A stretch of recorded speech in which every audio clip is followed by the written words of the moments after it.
Investir en bourse et dans l'immobilier sont deux choses très différentes. Pourtant, ces deux types d'investissements ont bien plus de points communs qu'on pourrait le penser. Je vous explique 5 règles incontournables communes à la bourse et à l'immobilier et que vous devez maîtriser pour réussir vos investissements. Je vous donne également quelques astuces bien utiles. Dites-moi dans les commentaires si vous êtes plutôt bourse, immobilier ou peut-être les deux. Comme d'habitude, je vous mets les liens dans la description sous la vidéo. Première règle, analysez le marché. Quand vous investissez en bourse, vous cherchez des actions qui ont du potentiel, celles qui vous rapporteront le plus. Pour ça, vous devez prendre en compte le contexte économique et analyser le marché pour voir si on entre dans une période de hausse, si une bulle est sur le point d'éclater ou si le marché est baissier. Vous devez également regarder le secteur d'activité pour identifier les plus porteurs. En immobilier, c'est pareil, vous devez vérifier l'état du marché local et identifier les meilleures zones. Pour ça, je vous donne une astuce, un outil très simple, c'est le site meilleuragent.com. Je vous montre rapidement comment ça se présente et les informations utiles que vous pouvez y retrouver.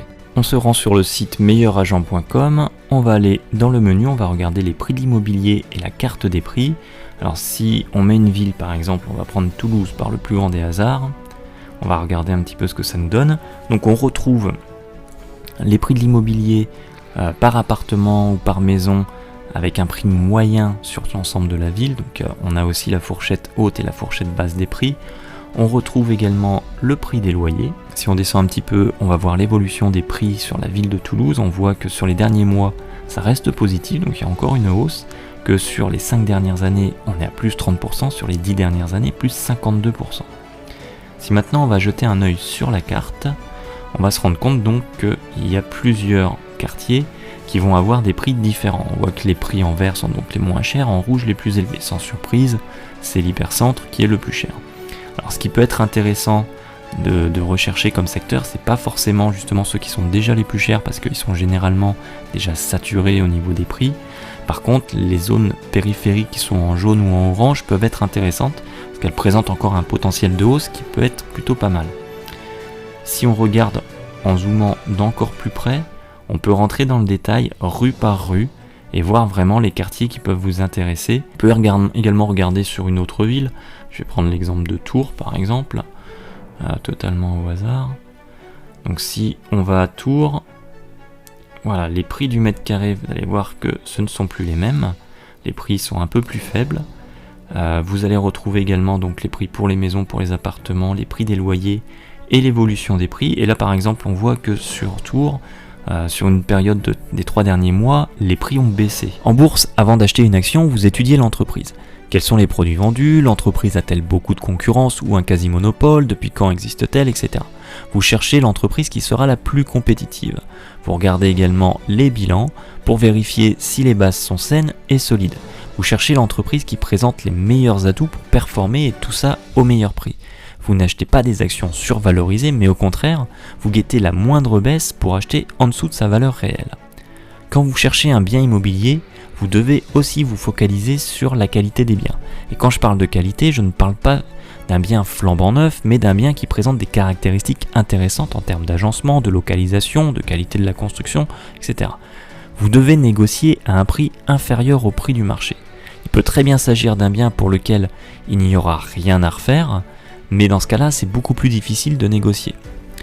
La bonne affaire, c'est souvent un bien qui nécessite des travaux. Il faut bien entendu que le prix final, travaux compris, soit inférieur au prix du marché également. Les successions constituent généralement les meilleures opportunités.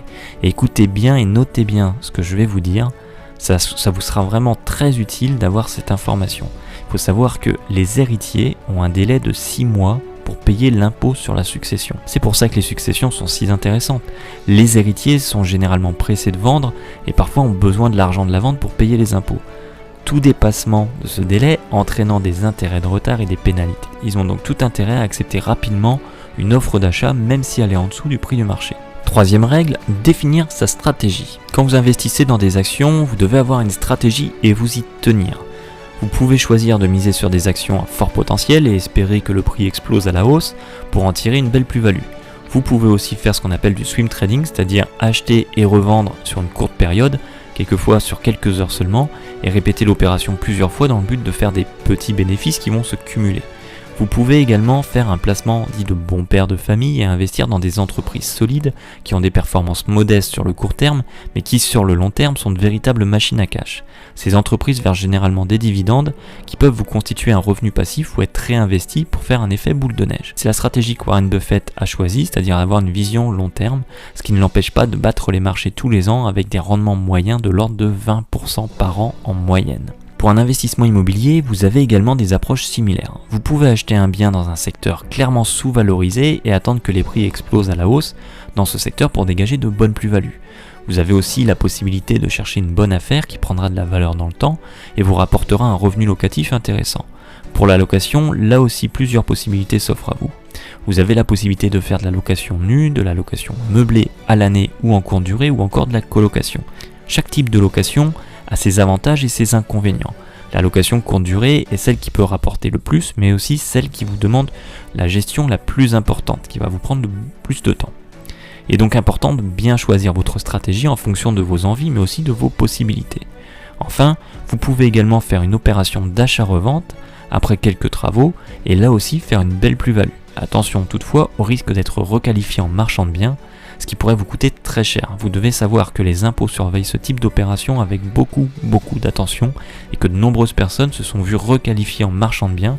Les tribunaux retiennent généralement 3 critères qui sont l'achat-revente, la notion d'opération habituelle et la prise de bénéfices sur la vente. Il existe de nombreux exemples sur internet de particuliers, même de SCI, qui ont été requalifiés en marchand de biens et qui ont simplement réalisé 2 opérations d'achat-revente. 4e règle, se diversifier. Il y a une règle importante chez les investisseurs, c'est la diversification. Pas mettre tous ses œufs dans le même panier.